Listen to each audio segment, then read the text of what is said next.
From Clarkston, Michigan, the greatest city in the world, it's the Jose Aliaga Show. Jose Aliaga knows everyone. Get to know him as he interviews some of the most fascinating people from the greater Independence Township area. And now, broadcasting from the studios at Clarkston High School, the home of the state champion Wolves, here's Jose Aliaga. Welcome to the Jose Aliaga Show. Today we have an exciting guest. He wrote a book. The name of the book is Holding Hands with God. Very remarkable story. And our guest today is Mr. Jimmy Chappelli. How are you doing? Fine. How are you doing, sir? Good, good. Good. Nice to have you here. My pleasure. And it's an honor and privilege to have you here. And most of the people that are watching today probably know who is Jimmy Chappelli because your family is well known in Clarkston. That's true. Oakland County. And you were born and raised in Oakland County, right? Yes, yes. Oh, where? I was born on the south side of Pontiac, 314 Prospect to be exact. You know, a lot of people know that the Chappelli family, you guys, how many brothers and sisters do you have? I have 8 sisters and 1 brother. Oh, okay. Oh, I saw you guys were 2 brothers. You have 2 brothers or just? Just 1 brother. Oh, 1 brother. Okay, And okay. he passed away in last September. Oh, sorry to hear that. I see. So, a lot of people probably wonder about your book, and your book is very much about faith, about Yes. that you believe in God. Yes. What church are you going? I'm affiliated with Mount Zion in Clarkston, Michigan. Okay. And that's Pastor Loren Covarrubias, That's right? correct. And you told me that Pastor Loren endorsed this book. Yes, he does. Great. And can you tell us what is the book about? This book actually is about my conversion from atheism and evolution to a strong belief in God. I see. Now, when we talk of atheism, you know, in the political standpoint, atheism, and most people that are atheists, are communists. Communists believe that they believe in what they can see or what they can touch. So they don't believe in God because they believe that they cannot see God, they cannot touch God. What do you think about that? Well, actually, faith is something, even though you can't see it, you can see the results of faith. And those results are certainly tangible. You can see them in your children, you can see them in your life and your lifestyle. So certainly, even though we don't think they're tangible, they are certainly tangible, something that we can grab hold of. I see. I do believe in God. Yes. I'm going to many years to Mount Zion as well, and I see how faith changed my life and improved my life as well.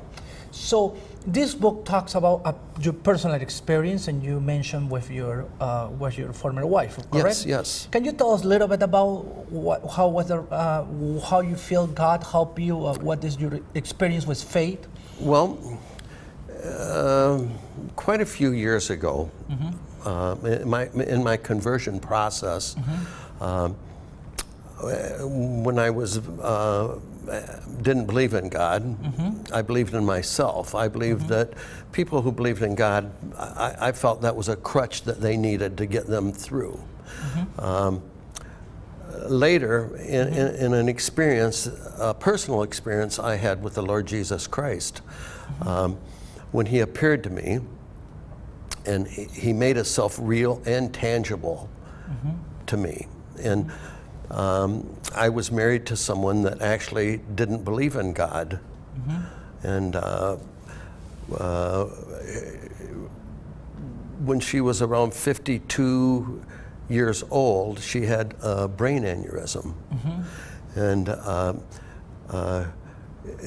she was killed. She died immediately, and So what happened? She just, she got a stroke or? yeah, it was an brain aneurysm. Oh, brain aneurysm. Okay. And it's similar to a stroke, and they call it a stroke. However, it was a massive bleed in her brain that stopped her heart immediately. Oh. So when that happened, what you did? I immediately turned her over and started giving her CPR. Oh, okay. And I asked for God's guidance. I gave her CPR until she took a breath. And then as soon as she took a breath, I called 911. And the fire department was only probably 150 yards away from my house. So they were there within 3 minutes. Oh, good to hear. So they took over the CPR, but she did die several times on the way to the hospital. And then when she arrived at the hospital, she was what's called DOA, dead on arrival. And she was resuscitated at that point and put on life support. And that was talk for, you just mentioned when she was in life support, what happened? Well, during that time, when she was in life support, the doctor came to me and told me he wanted to do surgery on her brain. And I told him, I gave my consent, and he told me flat out there was very little possibility for her to recover because of the massive bleed, and that the blood had infiltrated the half of her brain, so half of her brain would not function at all ever. So he did the surgery, and then he came out and told me that her chances of survival were very, very slim. And later, a few days later, some other doctors came and told me that she had no brain activity, and that if I needed to take her off of life support and let her go. Oh, that was probably terrible news. That was very devastating, and so I said, I can't answer this question without, I have to seek God and ask God what He wants me to do in this situation. See, because I learned that my decisions that I made in my life weren't all that great, but when God told me and gave me direction, that made a difference in my life. And probably in many people's life. Yes. So I sought God about it, and I asked Him point blank, Lord, what do you want me to do? Should I take her off life support? And He said, no. So I went back and I said, no, she's not coming off life support. And what the doctor says? They said, you're wasting your time. It's not going to make any difference, whether you take her off now or take her off a month from now. And what you told him you don't want that. I said, God said no. And what happened? Well, it was like a roller coaster ride for 29 days for me, spiritually as well as emotionally. But through that time period, I was able to connect so close to God that God was speaking to me just like we're talking here together right now. And during that time period, He told me many things. And one of the things that He told me, I told Him, I said, Lord, they said that she can't recover because her brain is half gone. And He said, I created the brain. Do you think I can't recreate her? So at the end of 29 days, I walked into the hospital to take her off life support. And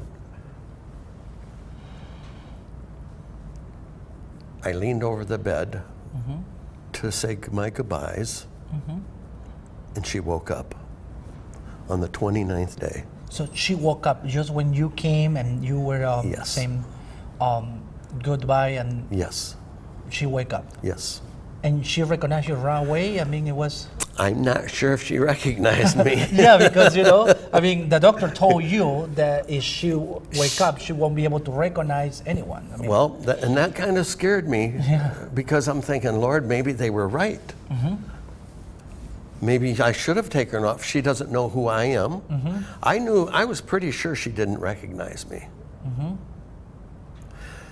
Because she looked at me like I was a stranger. And then the nurse that was taking care of her, one of the nurses in the ICU that was monitoring her on a 24 hours a day, she came in and asked some questions. Actually, one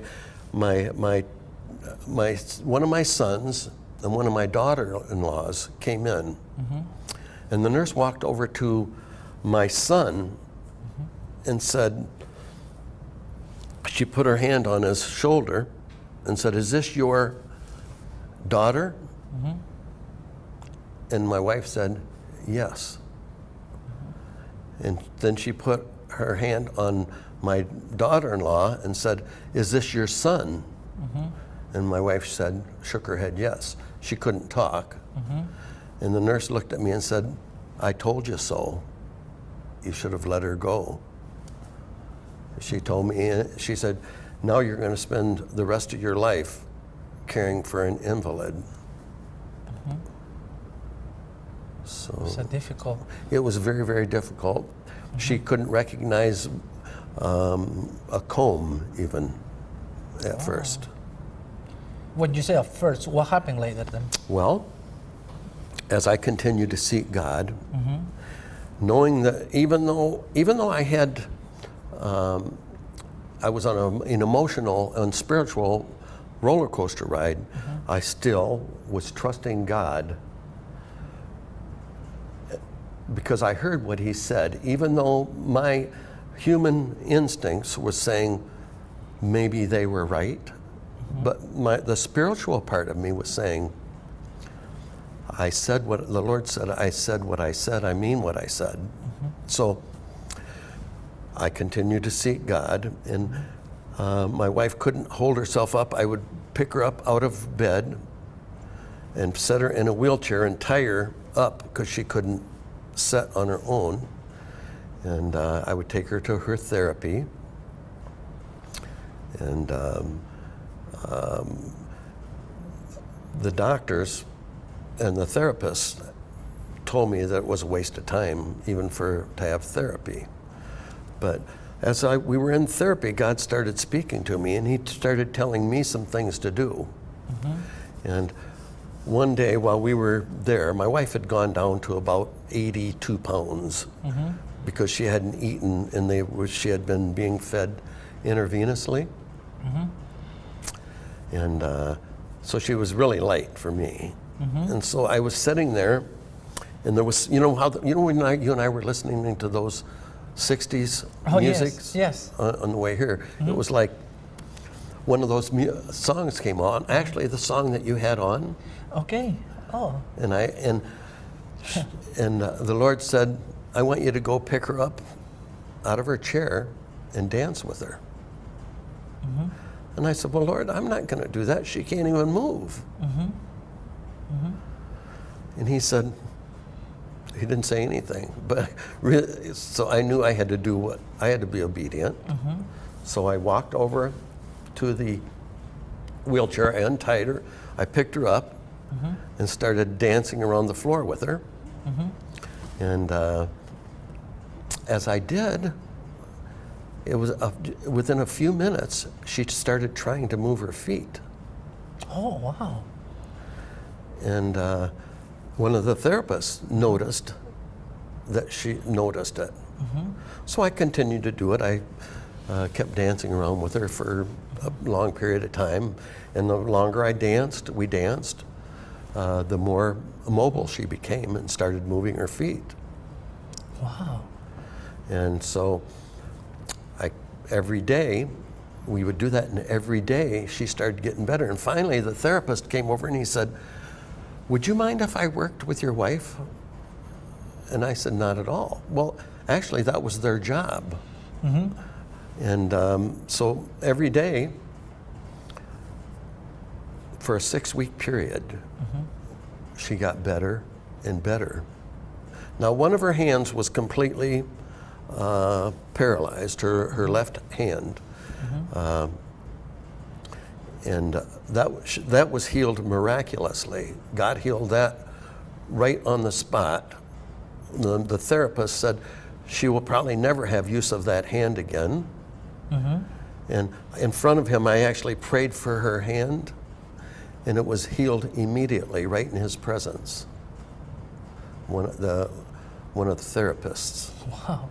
And what the therapist says? He said, "Wow." So then they started working with her hand. They put it in sand, and she had to move it in the sand. And then another day we were saying, she said, the Lord said, "Pick up this ball and throw it to her." I said, "That's not a good idea." So I picked up the ball, and real nonchalantly I pitched the ball to her, and the ball hit her right in the face. And I thought, "Wow, Lord, I don't think that was you saying that." And he said, "Do it again." But I could see she had gotten angry with me because I hit her. She was starting to show some emotion. And so I did it again, and it hit her again. I said, "Wow, I'm not doing that again." And he said, "Do it again." So I picked up the ball, and I tossed it to her again. And just before it got to her, her arm that was paralyzed before, she went like this and blocked it, the ball from hitting her. Oh, okay. And within a few minutes, she started catching the ball with both hands and throwing it back to me. She started playing catch. Wow, incredible. And the therapist and the doctors told you that your wife won't be able to recognize, won't be able to That's have right. a mobility. That's that right. the left arm was completely dead. That's correct. But after your relationship with God, and God told you to do some things that in the beginning probably for some people probably don't make sense, but you believe on it, you believe in the word, you walk through, and your wife was be able to recover. I mean, very much. Well, even though Very well. even though my faith wasn't always what it should be, I was still obedient to what I felt God's truth is. And even one day, the first few days, I went home to change clothes because I hadn't showered in a few days. And when I walked in the house, my children had arrived from out of town. We were actually in another state. And my children had arrived at the airport. Someone picked them up. And so I walked into the house, and they said, and the doctors had just given me the news that she would never recover. And I walked in, and they jumped up and came and mobbed me, you know how your children do. And they said, "How is Mom?" And I started to say, "Your mother's not going to make it." But the Lord said, "Tell them that everything is well. And everything's going perfect." So I said exactly what He said to say. Not what I wanted to say, but I said what He said to say. I see. And it's incredible because you saying in the beginning you were atheist, and you Yes. didn't believe in God. How your life went through from the beginning to now when you are a strong believer in God? Well, I had aspired to a place in my life where I felt that I had control over everything in my life. I believe that, like I said previously, people who believed in God and trusted God for their sustenance and for everything, I thought that they were just a weak people who needed a crutch to get them through. And I know my sister one time, she asked me, she said, she started talking about God, and this was prior to my time that I was, my conversion, and I told her point blank, I said, listen, if you want to see God, take a look at me. I'm God. And so, but here's the thing, from that point forward, things started to change in my life. And things, I was kind of out of control. I was into things that I shouldn't be into, and my life wasn't, it was starting to unravel. And as I shared with you earlier, and you'll see it and you'll read it in my book, my conversion was a very dramatic conversion. And the only thing that could have convinced me, because of who I am, was that type of conversion. And the conversion was, which I explained to you earlier, and that I went to bed, and I asked the Lord, I said, if there's anything, any such thing as God, that you will have to reveal yourself to me. And at that point in time in my life, I needed him. He knew that that was the point in time that he was going to reach out and grab me and bring me into the kingdom. So that night, when I made that statement, immediately, I know you're going to think I'm crazy. No, you won't think I'm crazy, no. because you're a believer. Yes. Okay.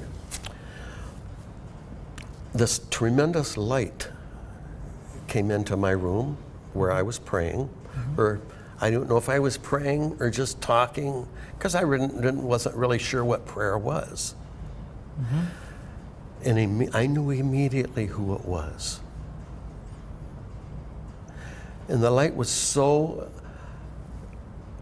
bright that you could not look at the light. I couldn't see what he looked like, but as he walked over to me, or I don't know if he walked or if he floated, I don't know how he got next to me, but he laid his hand on my shoulder, and as he laid my hand on my shoulder, I felt immediately a peace and a rest that I had never felt before. It was total rest. And he said, he didn't say too much to me, but he said, you pray for my presence, and you're not ready for my presence. So prepare yourself for my presence. At first I thought, well, I must be going to die or something, because you got to prepare yourself for my presence. But that's not at all what he meant. So I thought, okay, from this point forward, I'll seek you. So every night, for a long period of time, I was, we only got 5 minutes left. I know. I know. For a long time, he appeared to me, and I felt that he was holding my hands. So came the name of the book, Holding Hands with God. Oh, that's why the name of the book. That's how it came about. I Yes. see. And now you just mentioned when we were driving here that you have a ministry with your wife, right? Yes, yes. And what is the... It's called Miracle Ministries. Oh, okay. And then you have a website, or I mean, first of all, before we go to the website, you have you teach in the church, or? I do not teach in the church. I've worked as an evangelist throughout all 48 states, and now my wife Karen passed away 3 years ago, and I have remarried. And my wife Connie and I are getting ready to embark on a evangelistic crusade across all the United States. Well, we're going to try to stay in the warm climates. Yeah, So I always tease my cousin Lauren. I said, the Lord only calls me to warm places. I'm his favorite. It's good. So So now, if some people are interested and they want more information about your book, because it's a remarkable story about how you, from atheist, become a strong believer, and your remarkable story about how God healed your wife, and I think a lot of people would like to read your book. You have a website, I believe, or a Facebook page? Or something? if you need any information about my book, you can email me at jlchapelli@aol.com. Okay. And I'll be glad to respond to any of your questions that you have. So right there is the email. Can you tell us again the email? jlchapelli@aol.com. Okay. I think you have also a website or Facebook page or something? You can reach me on Facebook, Okay. and you'll see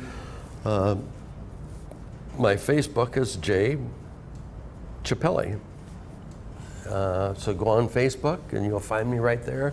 And you should be able to access my book page there as well, which is, it'll be under Holding Hands with God. Remember that. We all should be holding hands with God. So you'll remember that name, Holding Hands with God. Yeah. And you don't have a website, right? I do not have No. a website yet. Okay, but through Facebook, I know if you go to search on Facebook and type his name, Jamie Chapelli, you will be able to see his Facebook. You can send a private message and get more information about his book. His book is a very good book, good material, and actually is a good for people that want to see what God is doing in our community. And it's a remarkable story about what happened, how God healed his wife and walked through. And I actually also, I know you told me that you have also have prophesied about your life that Yes. you're going to be minister in a role. Yes, that I would minister to, actually I would be a minister to ministers. I am older, so I minister to younger pastors, Okay. and that's part of my ministry actually. I hope maybe after you come back from your trip down south, we can have a second interview to talk about what happened and what happened down in. Jose, that Yeah. would be my Yes. pleasure. Thank you so much for being here, and Thank you. I enjoy And a lot the interview today. God bless you, and God bless each and every one of you. Thank you. And for everyone that wants to be in the show, in the Jose Aliaga Show, please feel free to contact us on Facebook to the Jose Aliaga Show. You have any comment or anything you want to say, please feel free to write a comment and like us our page on Facebook. And also you can call us at 248-736-7163. It's right there, 248-736-7163. Thank you so much, and God bless you. Adios.